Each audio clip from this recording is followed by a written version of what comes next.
अब तृतीय भाग का हम प्रथम अधिकार पढ़ेंगे। जिनवाणीं नमस्कृत्य मातृवर्धित कारिणीं लोकस्य वर्णनं किंचित क्रियते यथागमम्। अब यहाँ पर लोक का वर्णन आएगा। लोक किससे कहते हैं? तो 6 द्रव्यों का समूह लोक कहलाता है।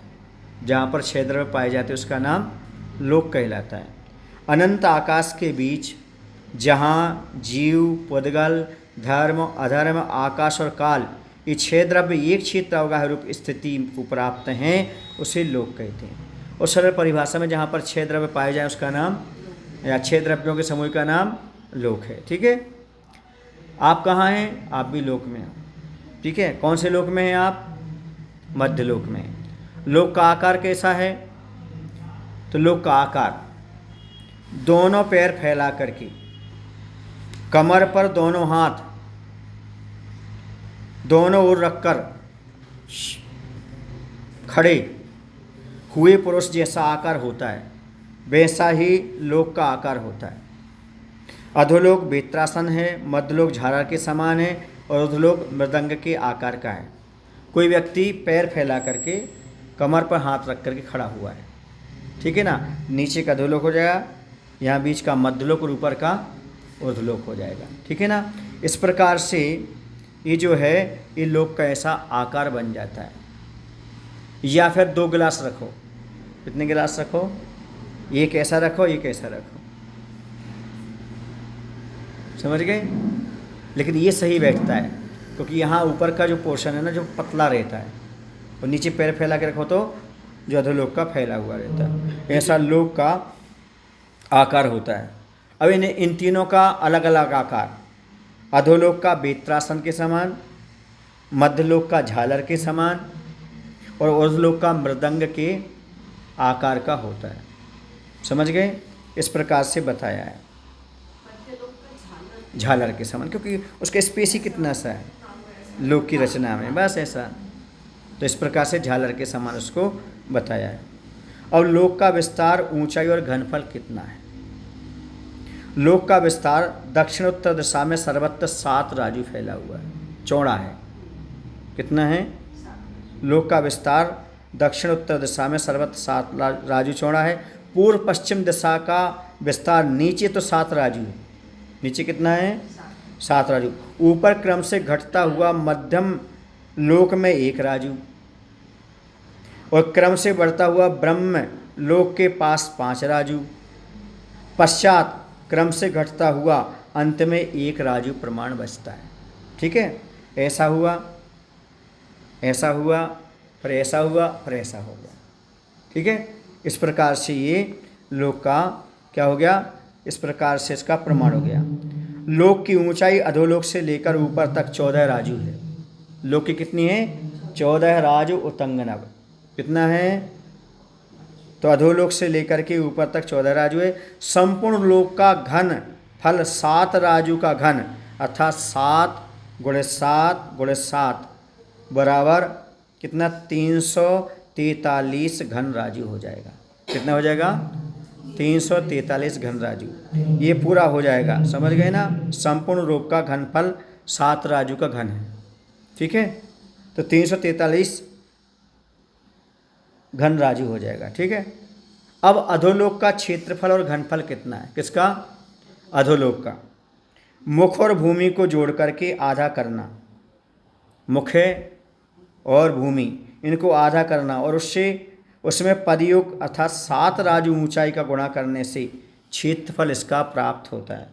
और क्षेत्रफल से मोटाई का गुणा करने से घनफल प्राप्त होता है। अधोलोक का मुख 1 राजू, भूमि 7 राजू, दोनों का जोड़ का कर आधा करने से 4 राजू होता है। इस 4 राजू को पद अर्थात ऊंचाई 7 राजू से गुणा करने पर 4 सत्ते 28 वर्ग राजू अधोलोक का क्षेत्रफल हो जाता है। लंबाई, चौड़ाई और ऊंचाई, इसको क्षेत्रफल कहते हैं तीनों मिलाकर के। इस क्षेत्रफल का दक्षिणोत्तर विस्तार 7 राजू से गुणा करने पर 28 × 7 बराबर 196 घन राजू अधोलोक का घनफल होता है। कितना हो जाएगा? 196 घन राजू अधोलोक का घनफल हो जाएगा। ठीक है, क्षेत्रफल अलग है और घनफल अलग है। क्षेत्रफल कितना आया? 28 वर्ग राजू, ठीक है, अधोलोक का। और इसका घनफल कितना है? 196 घन राजू अधोलोक का घनफल आ गया। ठीक है, अब ऊर्ध्वलोक का क्षेत्रफल और घनफल क्या है?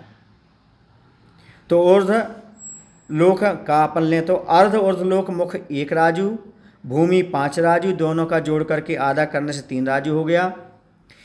इस 3 राजू को पद अर्थात ऊंचाई आधा राजू से गुणा करने पर 3 गुणित 3.5 बराबर 21/2 वर्ग राजू। कितना आ जाएगा ऊर्ध्वलोक का? 21/2 वर्ग राजू। अर्ध ऊर्ध्वलोक का आधे ऊर्ध्वलोक का क्षेत्रफल होता है। इस प्रकार क्षेत्रफल को दक्षिणोत्तर विस्तार 7 राजू से गुणा करने पर 2 सही 1/2 गुणा 7 बराबर 147/2 घन राजू अर्ध ऊर्ध्वलोक का घनफल होता है। क्षेत्रफल और घनफल को दूना करने से 21 गुणित 2 बराबर 42 वर्ग राजू और 147/2 गुणित 2 बराबर 147 घन राजू क्रमशः पूरे ऊर्ध्वलोक का क्षेत्रफल और घनफल होता है। क्या अर्थ हुआ? किसका? देखो 147 घन राजू क्रमशः पूरे ऊर्ध्वलोक का क्षेत्रफल हो गया और घनफल भी हो गया 147 147। ठीक है ना, इतना हो गया। आगे समझ में। अब लोक की रचना किस प्रकार से होती है?